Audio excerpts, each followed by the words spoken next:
carta a los Colosenses, capítulo 2, del versículo 1 al 5.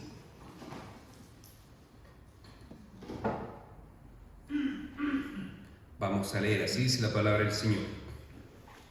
Porque quiero que sepáis cuán gran lucha sostengo por vosotros y por los que están en la Odisea y por todos los que nunca han visto mi rostro, para que sean consolados sus corazones, unidos en amor, hasta alcanzar todas las riquezas del pleno entendimiento, a fin de conocer el misterio de Cristo, a fin de conocer el misterio de Dios, el Padre, y de Cristo, en quien están escondidos todos los tesoros de la sabiduría y del conocimiento.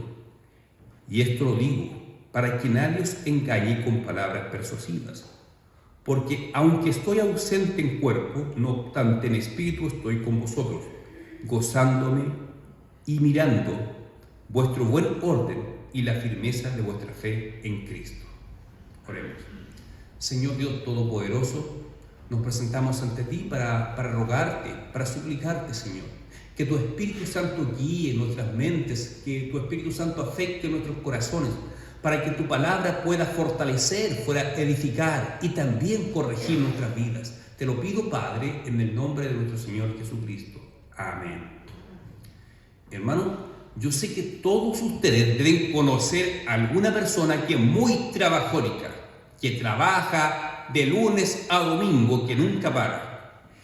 Y tal vez hay personas que lo hagan por necesidad, sí, pero también hay personas que lo hacen por avaricia, que se caracterizan por trabajar para acumular riquezas. Eso ocurre en el mundo. Hay personas que se desgastan mucho en un determinado trabajo. La verdad, hermano, las personas están dispuestas a trabajar y desgastarse mucho cuando ese aquello por el cual se desgastan es tremendamente valioso para ellos.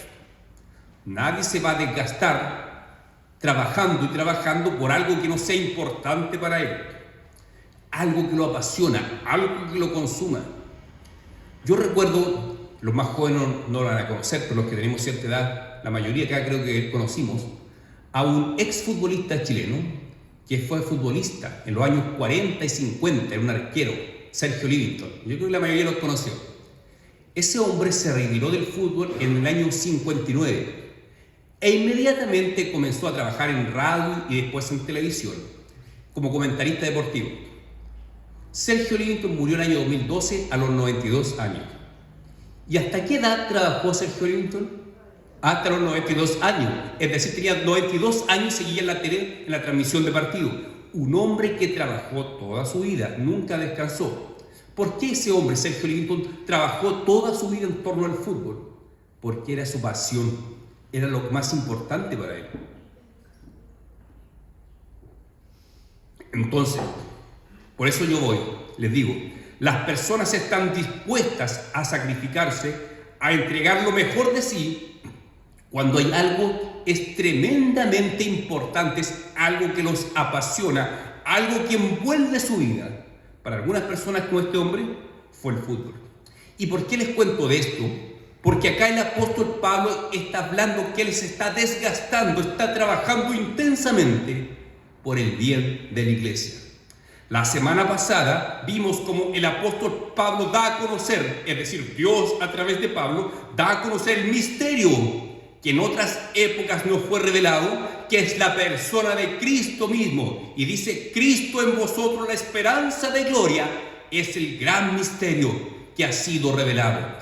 Dijimos que el hecho de que como cristianos el Señor por medio de su Santo Espíritu more en nosotros, constituye el privilegio más grande del que podamos disfrutar. Es el gran misterio que nos ha sido revelado, que Cristo mora en nosotros. Y dijimos que el cristiano puede soportar las pruebas, las angustias, las pruebas de la vida a causa de que Cristo mora en él.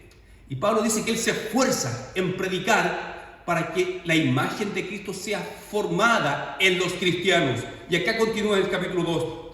Porque quiero que sepáis cuán gran lucha sostengo por vosotros y por los que están en la Odisea y por todos los que nunca han visto mi rostro. Dice que él luchaba, era un hombre que batallaba, luchaba por el bien de la iglesia.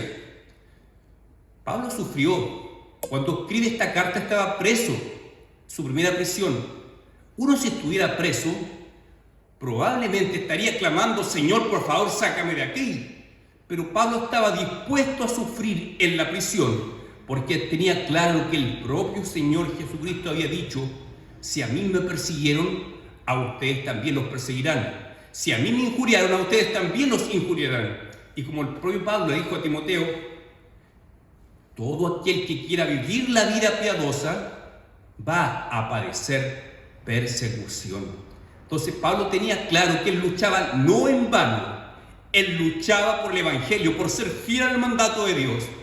Yo te pregunto a ti, hermano, ¿cuánto estás luchando tú por el Evangelio? ¿Cuánto estás luchando? ¿Cuánto estás dispuesto a sacrificar tú por tu servicio al Señor? Por tu servicio al Señor, por ejemplo, en la iglesia local. Todos tenemos algo que entregar al Señor por medio de nuestros servicios. Tal vez alguien diga: yo nunca he predicado, por lo tanto no sirvo en la iglesia. Nunca he dirigido un culto, no sirvo en la iglesia. Pero hay cosas, hay detalles más pequeños. Por ejemplo, cuando tú te ofreces para colaborar en el desayuno de la iglesia, ahí tú estás sirviendo al Señor. Tú estás haciendo un sacrificio personal, ya sea de tiempo, de recursos. Llegas temprano, a las 10 de la mañana, a preparar la mesa. Tú estás sirviendo al Señor a través de eso. Así que el servicio a Dios, hermanos, siempre conlleva un costo. En este pequeño ejemplo que di, tal vez el levantarte más temprano, a lo mejor pasar frío abajo en la cocina, el comprar algunos panes, eso es un sacrificio, sí, hermano, porque servir al Señor involucra siempre un costo. Pablo lo tenía clarísimo, por eso dice: yo lucho, estoy en prisión, pero estoy luchando porque sé que el Señor me ha puesto acá. Claro, es evidente cuál fue el propósito por el cual Pablo fue preso. En esta primera prisión en la que estuvo Pablo, escribió 4 cartas. Escribió Efesios, Filipenses, Filemón y Colosenses. Y hasta el día de hoy disfrutamos de esa bendición, de estas cartas que Pablo escribió mientras estaba preso. Así que, hermano, siempre la fidelidad a Dios involucra esfuerzo, involucra sacrificio. ¿Y cómo continúa el apóstol Pablo? Miren lo que dice el versículo 2. Acá va a revelar por qué motivo él está dispuesto a luchar, a batallar y a sufrir. Dice: para que sean consolados sus corazones. Pablo está diciendo: yo estoy escribiendo esta carta, le estoy enseñando a ustedes acerca del misterio que es Cristo en ustedes, para que sus corazones sean consolados. ¿Se dan cuenta, hermano, que cuando uno estudia las Escrituras, el conocimiento de las Escrituras tiene que traer consuelo a los corazones?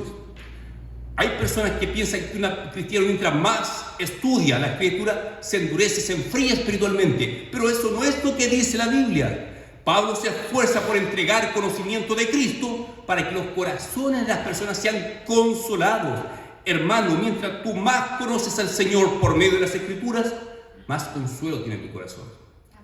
Por ejemplo, todos somos pecadores. Cuando tú pecas y eres consciente de tus errores, de tus caídas, tú tienes el consuelo, el saber que Cristo murió para perdonar tus pecados, que tus pecados fueron quitados por Cristo en la cruz. Por lo tanto, si bien es cierto, jamás vamos a justificar la práctica del pecado, cuando tú te haces consciente, cuando el Espíritu Santo te denuncia en tu corazón: has pecado, has actuado mal, tú tienes la tranquilidad, el alivio, porque tú sabes que las Escrituras enseñan que Cristo cargó con tus pecados, y si tú confiesas a Él tus pecados, Él es fiel y justo para perdonarte y limpiarte de toda maldad. Así que el conocer las Escrituras, el conocer la teología cristiana, tiene que sí o sí traer consuelo a tu corazón. El entendimiento que tú tienes de las Escrituras afecta tu forma de vivir. Cuando tú estás pasando por una prueba terrible, que tal vez no tienes ni un peso para terminar el mes, una enfermedad que no puedes costear, esas son pruebas que enfrentan los cristianos. Pero ¿cómo un cristiano puede ser consolado? Sabiendo que la Biblia enseña que Dios es soberano, que Él tiene todas las circunstancias en sus manos, que tu vida está en las manos de Dios y que Dios está obrando en tu vida para bien. Aunque no logres entenderlo, tú sí crees que Dios es soberano, que tiene todo bajo control, entonces tú puedes tener consuelo, disfrutar del consuelo de que tu Dios es tu Padre, te ama y todo lo que Él hace es para tu bien. Aunque el niño no entienda que es para su bien cuando el padre lo corrige y le quita el celular, por ejemplo, tú no puedes a esa edad estar con el teléfono en la mano, el padre se lo quita, lo corrige, el niño se enoja, grita, patalea, él no lo entiende en el momento, pero su padre, como lo ama, lo hace por su bien. Así también, cuando tú entiendes la soberanía de Dios, tu corazón descansa, sabiendo que tu vida está en las manos de Dios. Y dice, para que sean consolados sus corazones unidos en amor, es decir, otro fruto del conocimiento del misterio revelado del cual habla Pablo, es la unión en amor. Tú sabes que tienes que cultivar relaciones de amor con los hermanos, tú tienes que ser fraternal con tus hermanos, tiene que verse ese amor entre nosotros. Como yo he dicho otras veces, han venido personas a la iglesia por primera vez y me han dicho, me han hecho notar, me gustó el amor que se ve entre los hermanos en la hora del desayuno, cómo comparten los unos con los otros, cómo se preguntan, cómo tuvo tu semana. Eso es muestra de amor y eso es resultado de una comprensión correcta de la teología cristiana. Tienen que haber muestras de afecto, muestras de amor entre nosotros. Por eso son tan importantes esos espacios en nuestra iglesia. Dice, hasta alcanzar toda la riqueza del pleno entendimiento. Ojo, la palabra entendimiento es resaltada acá por Pablo. Es importante entender la palabra de Dios. Es decir, la palabra de Dios, si bien puede afectar nuestras emociones, acá Pablo está dando énfasis al entendimiento. Es decir, entender el misterio de Dios, entender con tu mente racional, va a afectar tu vida afectiva también, hermano. No puedes despreciar el entendimiento que obtienes por medio del ejercicio de tus facultades mentales para entender la palabra de Dios. Dice, a fin de conocer el misterio de Dios, el Padre y de Cristo. Aquí hay un problema con la versión Reina Valera. Cuando tú vas al texto griego, lo examinas, no aparece la palabra Padre. Dice solamente misterio de Dios y después coma Cristo. Aquí hay un error de traducción en la Reina del 60. No corresponde la palabra Padre. Hay otras versiones que sí traducen correctamente. La Nueva Biblia de las Américas y la Nueva Versión Internacional traducen correctamente. Traducen de esta forma, dice, a fin de conocer el misterio de Dios, el cual es Cristo. Y esas traducciones tienen coherencia con lo que Pablo venía hablando del capítulo 1, que el misterio de Dios es Cristo. Así que la traducción correcta, como aparece en esas versiones, tengamos entendimiento a fin de conocer el misterio de Dios, el cual es Cristo. No aparece la palabra Padre. Así que Dios quiere que entendamos su palabra, que entendamos la teología para conocer mejor el misterio de Dios. Es decir, para conocer mejor a Cristo. Mientras tú más te esfuerzas por entender los misterios de Dios, mejor conoces a Cristo. Así que el entender la palabra de Dios trae consecuencias tremendamente prácticas que afectan toda nuestra vida, que afectan nuestra forma de ver el mundo, que afectan nuestra forma cómo reaccionamos ante las pruebas de la vida. De hecho, hay en este momento hermanos nuestros que están sufriendo persecución, tribulación terrible en continentes, principalmente en África, en los países del norte de África que son musulmanes islámicos. Ahí matan y torturan a los cristianos. Eso está ocurriendo hoy, siglo XXI. Hay hermanos nuestros que están viviendo en un contexto de tribulación.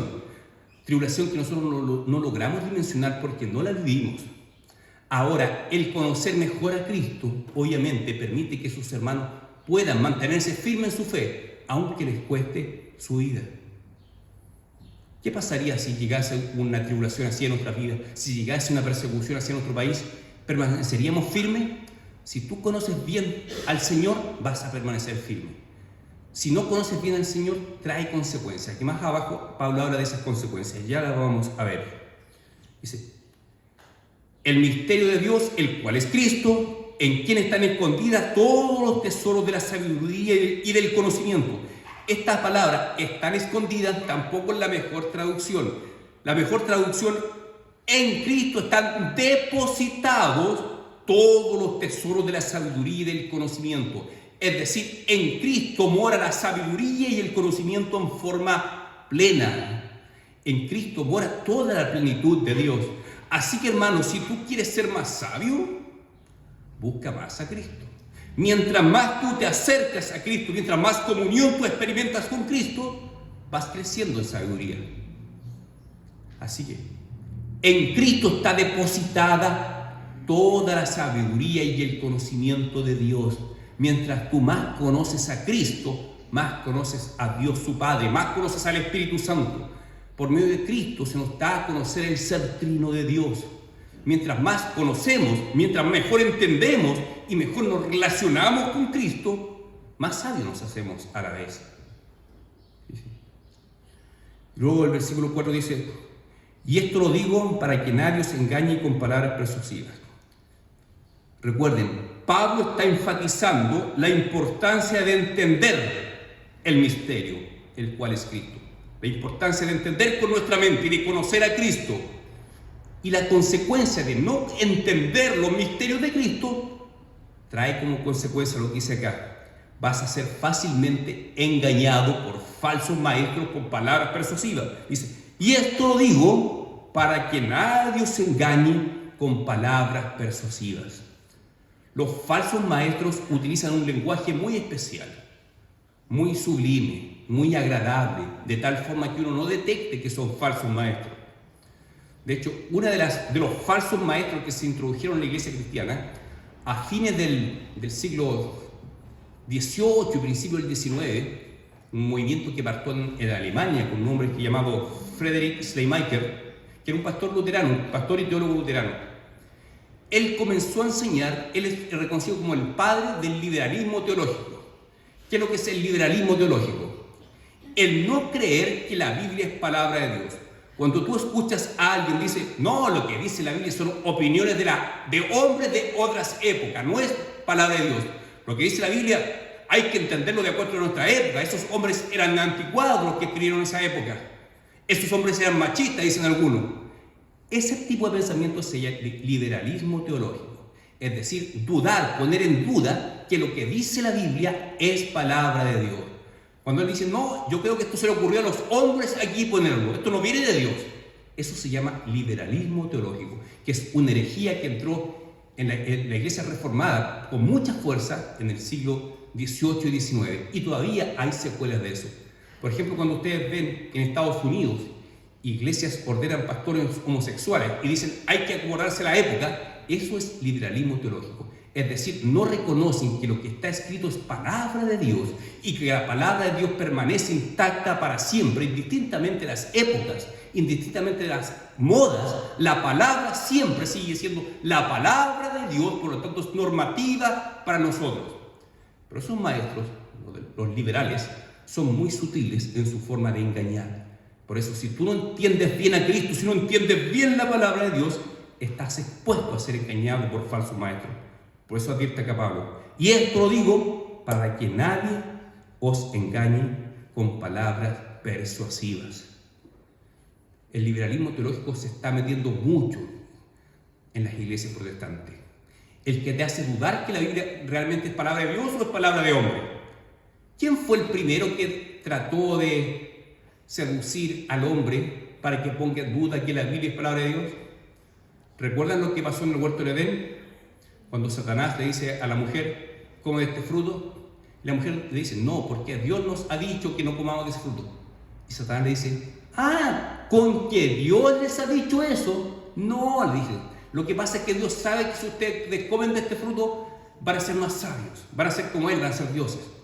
Entonces, la estrategia de Satanás fue hacer que la mujer dudase que el mandamiento era realmente palabra de Dios. Muy sutil, dice, con que Dios os ha dicho. Así lo hace también el liberalismo teológico. Sí que la Biblia dice esto. Bueno, veamos, analicemos, veamos el contexto cultural, histórico. Está bien conocer el contexto histórico y cultural de las Escrituras, pero nunca eso tiene que quitar que las Escrituras son palabra inspirada por Dios, por lo tanto es palabra de Dios.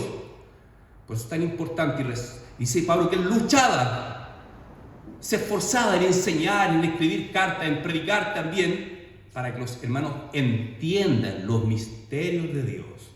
Nosotros entendemos los misterios de Dios hoy más que estos hermanos que están en Colosas, porque nosotros contamos con más luz, tenemos a disposición nuestra todas las escrituras, desde Génesis a Apocalipsis. En aquella época las iglesias solamente contaban con las cartas de Pablo. Así como fue avanzando la iglesia cristiana, se tradujeron las escrituras del Antiguo Testamento a las lenguas vernáculas, a las lenguas de cada pueblo, y hoy en día tenemos la revelación dada íntegra por Dios, desde Génesis a Apocalipsis. Y continuamos. El versículo 5 dice: porque aunque estoy ausente en cuerpo, no obstante en espíritu estoy con vosotros, gozándome y mirando vuestro buen orden y la firmeza de vuestra fe en Cristo.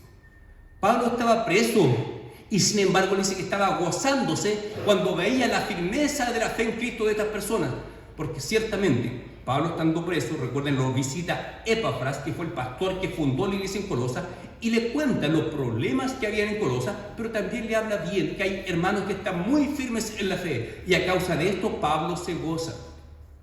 Hermanos, nosotros también tenemos que gozarnos cuando vemos que nuestros hermanos crecen en la fe, que maduran espiritualmente, que logran vencer el pecado, que logran ser más constantes en la iglesia, que están dispuestos a servir al Señor. Tenemos que alegrarnos por eso, tenemos que gozarnos. Pablo se gozaba por eso.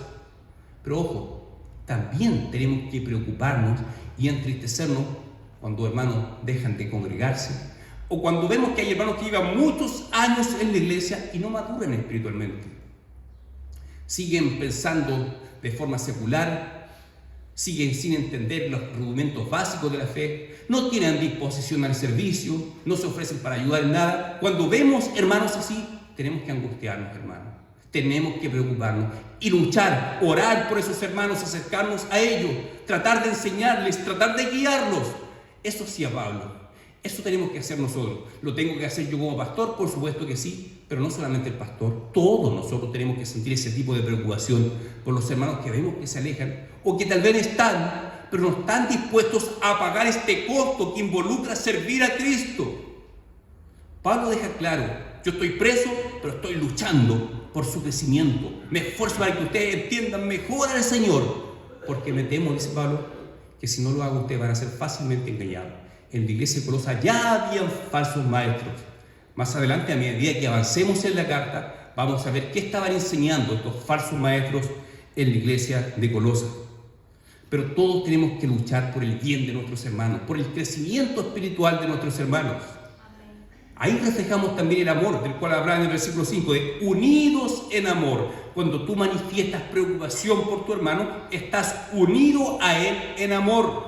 Cuando te preocupas porque hace semanas que no ves a tu hermano en la iglesia, te preocupas por él, lo llamas, le mandas un WhatsApp, oras por él.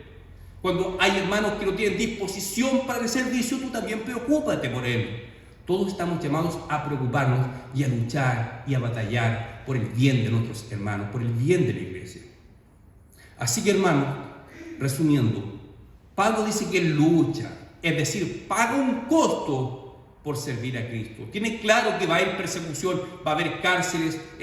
Las veces que Pablo estuvo preso fue injustamente. Las 2 veces que estuvo preso fue injustamente, acusado falsamente. Pero él dice: yo sé que tengo que estar aquí por el bien de ustedes. Yo tengo que luchar por el bien de ustedes. Hermano, ¿tú estás dispuesto a luchar por servir al Señor Jesucristo? ¿Estás dispuesto a pagar costos por servir a Cristo? Los costos son diferentes. Para algunos solamente levantarse más temprano el día domingo puede ser un costo. Para otros ofrecerse a servir el desayuno puede ser un costo. Pero pregunta, ¿tú estás dispuesto a pagar el costo por servir a Cristo? Sabemos que la salvación la recibimos de gracia, no nos costó nada. Pero el vivir una vida cristiana obediente a Cristo siempre tiene un costo, hermano. Siempre hay persecución, siempre hay dificultades. Va a ser así siempre. Pero como decía Pablo en el sermón de la semana pasada, esto lo soportamos porque Cristo mora en nosotros y es nuestra esperanza de gloria futura. El futuro del cristiano es glorioso. Cuerpos transformados para vivir eternamente con Dios en el lugar celestial que Él tiene para nosotros. Así que estemos dispuestos a desgastarnos por Cristo. Así como yo cité ese ejemplo de ese hombre que se desgastó toda su vida por lo que le apasionaba. Hasta los 92 años, hasta el día en que murió, estoy involucrado en el fútbol. Era su pasión. Bueno, si tu pasión es Jesucristo, tú tienes que estar dispuesto a servir a Cristo siempre. Pero si no logras entender a Cristo, no logras entender el Evangelio, te va a costar servir, te va a costar estar dispuesto a luchar, a batallar por el Evangelio, y también, lamentablemente, vas a ser engañado. Pablo le dice a Timoteo, en 2 Timoteo, dice: llegarán tiempos donde se amontonarán falsos maestros conforme a sus falsas doctrinas, y se amontonarán personas con comezón de oír a falsos maestros. Eso está pasando hoy en día. De repente tú escuchas en la tele, sale cada líder supuestamente espiritual o evangélico que enseña cada charlatanería, cada vulgaridad, y sus iglesias, sus templos donde se congregan están llenos, hay miles de personas. Por eso fue profetizado por el apóstol Pablo. Las multitudes se congregarán en torno a falsos maestros. Eso es normal que ocurra, está profetizado por la palabra de Dios que eso ha de ocurrir, pero tú mantente firme en el Evangelio. Por lo tanto, es muy importante que tú entiendas bien los fundamentos de tu fe. Entender los fundamentos de tu fe te va a permitir estar dispuesto a desgastar tu vida por el servicio a Cristo, y va a evitar a que caigas engañados por aquellos que con palabras persuasivas buscan desviarte del camino. Así que, hermano, tú aprovecha todas las instancias que ofrece nuestra iglesia para aprender, para afirmarte en la doctrina, para comprender mejor la palabra de Dios. Y también nunca van a faltar situaciones en las cuales tú puedas servir, ofrecer tu servicio para el reino de Dios. Así que, hermano, te invito a seguir adelante, a seguir tratando de comprender mejor la palabra de Dios, conocer mejor a Cristo y estar dispuesto a servir con sacrificios, haciendo sacrificios para servir al Señor. Porque ningún servicio para Dios es en vano. Amén. Ningún trabajo que hagamos para el Señor es en vano. No lo hacemos pensando en la recompensa, lo hacemos en agradecimiento a lo que Cristo ha hecho por nosotros, que murió en una cruz para salvarnos. Si tú entiendes eso, no vas a tener dificultad en ofrecer tu servicio para el reino de Dios. Que Dios te bendiga, querido hermano. Vamos a orar. Señor Dios Todopoderoso, te damos gracias por tu palabra, y yo te ruego que tú nos ayudes a estar siempre dispuestos a conocerte mejor, a entenderte mejor, y estar dispuestos también a servirte, a desgastar nuestras vidas por ti, Señor Jesucristo. Bendice este pueblo, bendice esta iglesia, Señor mi Dios. Te lo pido, Padre, en el nombre de tu Hijo Jesucristo. Amén. Hermano, mientras más conocemos